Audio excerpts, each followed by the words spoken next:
Good morning students. आज हम लोग जो टॉपिक पढ़ेंगे वो है मिनरल न्यूट्रिशन।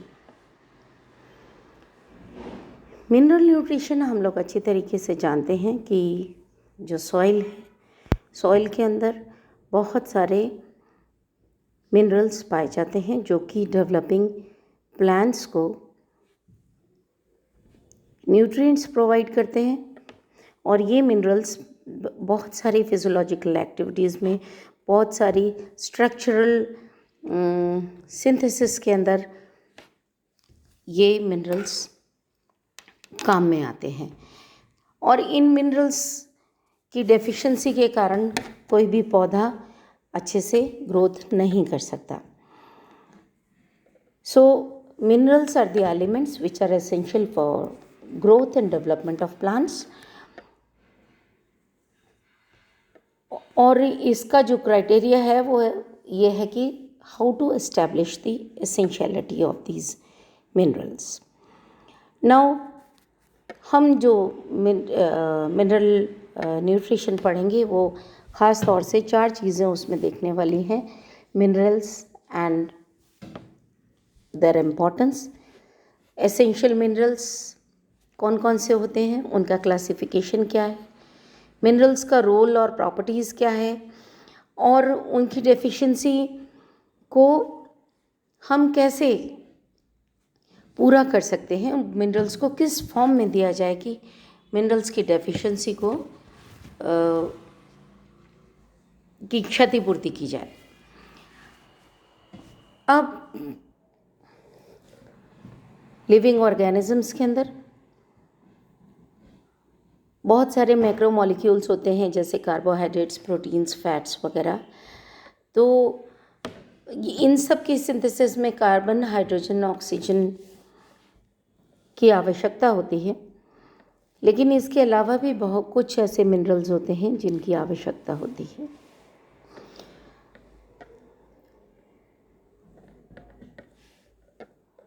मिनरल्स पौधों के लिए कैसे, उनकी कितने मिनरल्स की आवश्यकता होगी, किसी पर्टिकुलर मिनरल की कितनी मात्रा में आवश्यकता होगी, उसको जानने के लिए बहुत सारे एक्सपेरिमेंट्स किए गए, जिसमें कि एनालिसिस ऑफ प्लांट एशेस है, सैंड कल्चर एक्सपेरिमेंट है, लेकिन सबसे ज़्यादा जो एक्सेप्टेड मेथड है वो वाटर कल्चर एक्सपेरिमेंट है, जिसको कि हम हाइड्रोफोनिक्स कहते हैं। अब इस हाइड्रोफोनिक्स में किसी भी पौधे को, as you can see in this diagram, किसी भी पौधे को पानी के अंदर उगाया जाता है। और उस पानी के अंदर दो चीज़ें लेकर के चलते हैं। एक तो नॉर्मल वाटर, जिसके अंदर कोई भी न्यूट्रिएंट्स नहीं है, उसमें पौधे को उगाया जाता है। और ऑक्सीजन सप्लाई के लिए एरेशन, एक पाइप उसके अंदर डाल दिया जाता है, जिससे कि ऑक्सीजन रूट्स को मिलती रहती है। और एक फनल के माध्यम से दूसरा जो स्टॉक के अतिरिक्त, दूसरा जो स्टैंडर्ड के अतिरिक्त जो दूसरा एक हम एक्सपेरिमेंट सेट करते हैं, उसमें उस बीकर के अंदर फनल के माध्यम से वाटर और मिनरल्स का जो सॉल्यूशन है वो ऐड किया जाता है। किसी पौधे की ग्रोथ के लिए ऑप्टिमम कितनी कंसंट्रेशन मिनरल की होनी चाहिए, किसी पर्टिकुलर मिनरल की, वो इस एक्सपेरिमेंट के द्वारा जज कर लिया जाता है। और अलग अलग पौधों में अलग अलग मिनरल्स की अलग अलग रिक्वायरमेंट होती है। So the requirement of minerals is specific to a particular plant. Now, what are the criteria for essentiality of minerals? Soil में plants के थ्रू एंटर करते हैं। एलिमेंट्स जो होते हैं, मिनरल एलिमेंट्स, वो they must be absolutely necessary for supporting normal growth and reproduction of the plant. और इनकी एब्सेंस के अंदर प्लांट्स अपनी जो साइकिल है उसको पूरा नहीं कर पाते। Now, on the basis of quantitative studies, minerals दो तरह के होते हैं, एक तो मैक्रोन्यूट्रिएंट्स और दूसरे माइक्रोन्यूट्रिएंट्स। मैक्रोन्यूट्रिएंट्स वो होते हैं जिनकी ज़्यादा मात्रा में आवश्यकता होती है और 10 मिली मोल पर kilogram of dry weight of the plant minerals की आवश्यकता होगी। उससे ज़्यादा अगर चाहिए तो उनको हम मैक्रो मॉलिक्यूल्स न्यूट्रिएंट्स कहते हैं, जबकि माइक्रो न्यूट्रिएंट्स वो होते हैं जिनकी ट्रेसेस में आवश्यकता होती है और 10 mol पर केजी से कम मात्रा में जिनकी आवश्यकता होती है। Macro elements carbon, hydrogen, oxygen, nitrogen, phosphorus, sulphur, potassium, calcium और मैग्नीशियम।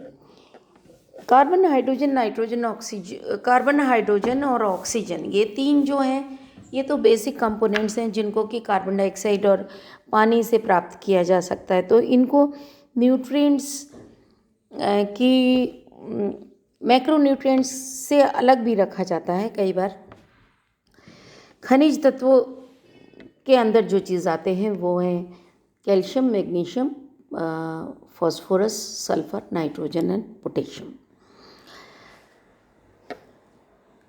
और माइक्रोन्यूट्रिएंट्स में आते हैं iron, manganese, copper, molybdenum, boron, chlorine, निकल।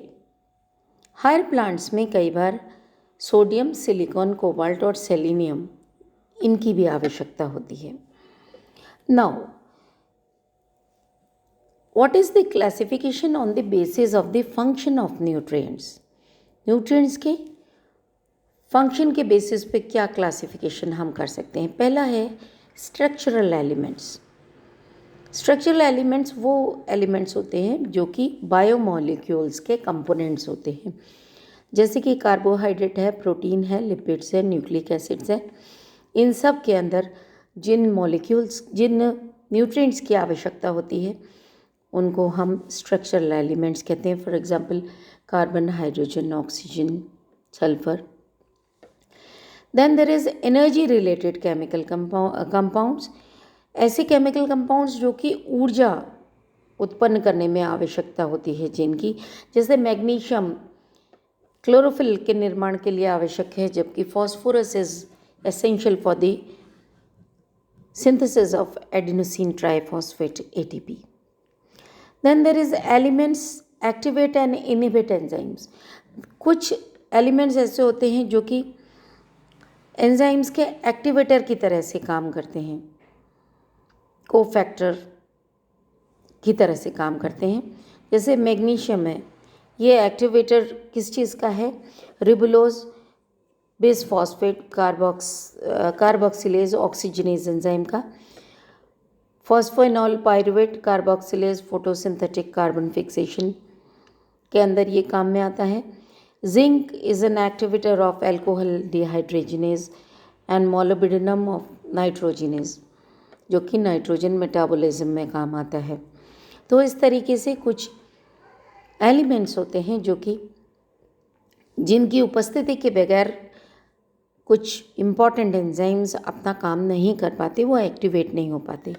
Then there is elements which alter the water potential. हम अच्छी तरीके से जानते हैं जो स्टोमेटल क्लोजर एंड ओपनिंग के लिए पोटेशियम आयन ट्रांसपोर्ट की आवश्यकता होती थी। तो potassium is an element which is required for altering the और रेगुलेटिंग द वाटर पोटेंशियल, जल विभव को रेगुलेट करने का काम करता है। तो on the basis of the function of elements they are of 4 types. Now let us take each element and study their role, the region in which the element is required, the function of the element and the deficiency symptoms and the treatment, which is very essential. Nitrogen जो है वो उसका अवशोषण nitrites और ammonia के form में होता है। वो पूरी प्लांट बॉडी में पर्टिकुलरली मेरिस्टेमेटिक सेल्स जो होती हैं उनके अंदर उसकी आवश्यकता होती है। ये काम क्या करता है? प्रोटीन और जीवद्रव्य और एंजाइम्स का मुख्य घटक होता है और ये न्यूक्लिक अम्लों में नाइट्रोजन के जो बेसिस होते हैं उनके रूप में प्यूरिन्स और पिरिमिडिन्स के अंदर पाया जाता है। क्लोरोफिल और साइटोक्रोम के जो मॉलिक्यूल्स होते हैं उनमें पोरफायरिन रिंग्स की संरचना करने का मुख्य घटक होता है। कई सारे विटामिन्स, कई सारे हार्मोन्स का इम्पॉर्टेंट पार्ट है। नाउ इसकी न्यूनता के क्या लक्षण हैं?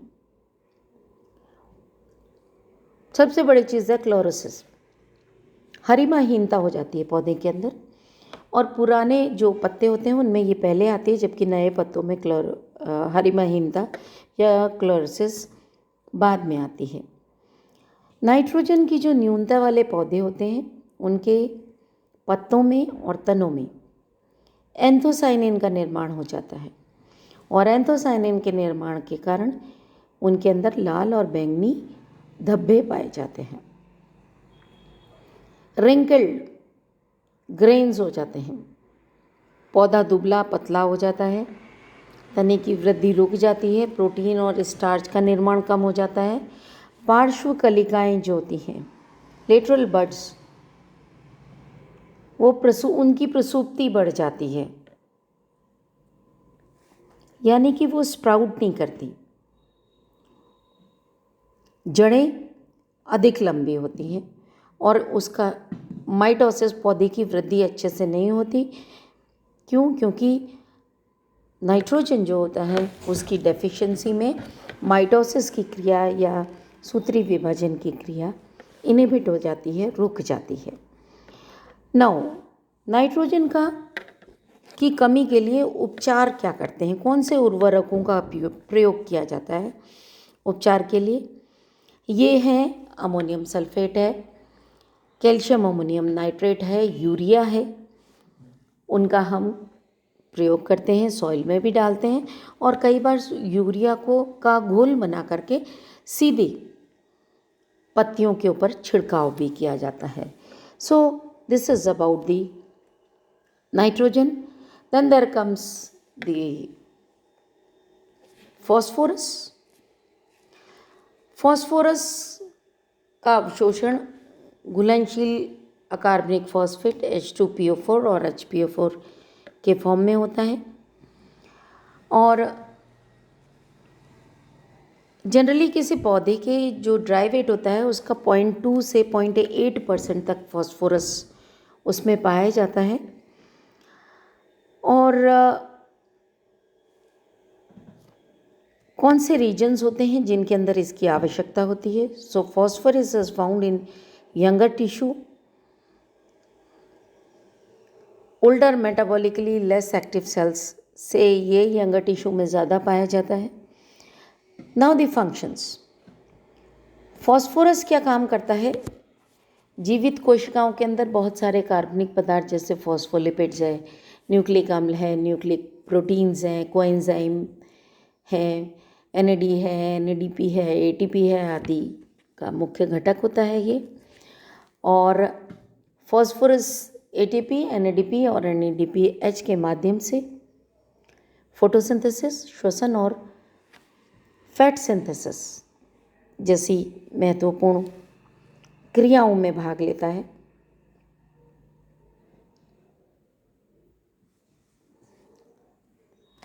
उसके बाद इसके डेफिशिएंसी सिम्टम्स क्या हैं?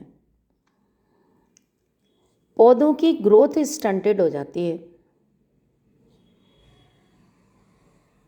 ग्रोथ रुक जाती है और स्तंभ जो होते हैं वो हरे रंग के हो जाते हैं।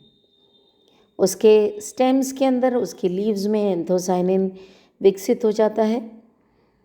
फलों में नेक्रोसिस हो जाता है, जो फल हैं उनके अंदर ऊतकक्षय हो जाता है, पत्तियों में भी ऊतकक्षय हो जाता है और पौधों के अंदर सॉल्युबल कार्बोहाइड्रेट्स इकट्ठे हो जाते हैं। मतलब मीठे हो जाते हैं वो। कैम्बियम की एक्टिविटी बढ़ जाती है, कम हो जाती है, कैम्बियम की एक्टिविटी इसमें कम हो जाती है। और एंजाइम फॉस्फेटेज की एक्टिविटी बढ़ जाती है फॉस्फोरस की कमी में। पत्तियां हरे रंग की हो जाती हैं और विकृत हो जाती हैं और फिर गिर जाती हैं। जाइलम वाहिनिकाएं जो होती हैं उनकी भित्तियां पतली हो जाती और फ्लोएम का जो विभेदन है वो इनकम्प्लीट होता है। अब इसका उपचार क्या किया जाए? फॉस्फोरस की कमी के लिए फॉस्फोरस उर्वरक दिए जाते हैं। So this is about phosphorus. Then there comes the potassium. Potassium birds, leaves और रूट्स के टिप्स पर यानी कि मेरिस्टेमेटिक सेल्स में सबसे ज़्यादा उपयोग में लिया जाता है। कोशिका द्रव्य का मुख्य घटक है। पोटेशियम बहुत सारे एंजाइम जैसे फ्रक्टोकाइनेज है, फॉस्फोनॉल पायरुवेट है, उनकी एक्टिविटी बढ़ाता है, उसको एक्टिवेट करने का काम करता है। पोटेशियम बहुत सारी पौधे की एक्टिविटीज़ जैसे carbohydrate, protein synthesis, photosynthesis, transpiration, enzyme activity, nucleic acid और पर्णहरित का निर्माण, क्लोरोफिल की synthesis, oxidative and light phosphorylation, इन सब के अंदर ये भाग लेता है। और पोटेशियम अगर होता है तो जल और पोषक तत्वों की अवशोषण की दर जो होती है वो तेज हो जाती है। अब इसकी न्यूनता के लक्षण क्लोरोसिस हो जाती है। इंटरवेनल एरिया मतलब वेन्स जो होती हैं, जो शिराएं होती हैं पत्तियों में, उनके बीच के जो स्पेस है उसके अंदर क्लोरोसिस हो जाती है।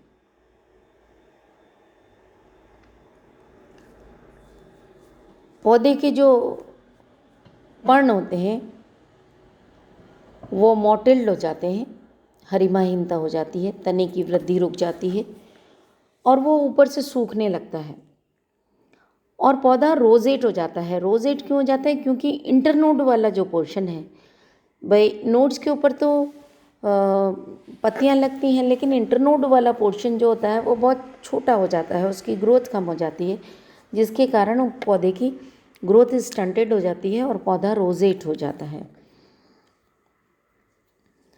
रोग प्रतिरोधक क्षमता कम हो जाती है पौधे की, प्रोटीन सिंथेसिस की क्रिया कम हो जाती है और जो चौड़े पत्ते वाले पौधे होते हैं उनमें छोटे पर्णों की उपस्थिति होती है और उसका जो रूट सिस्टम होता है उसका डेवलपमेंट कम हो जाता है। चौड़े पत्ते की जगह छोटे पत्ते बनने शुरू हो जाते हैं।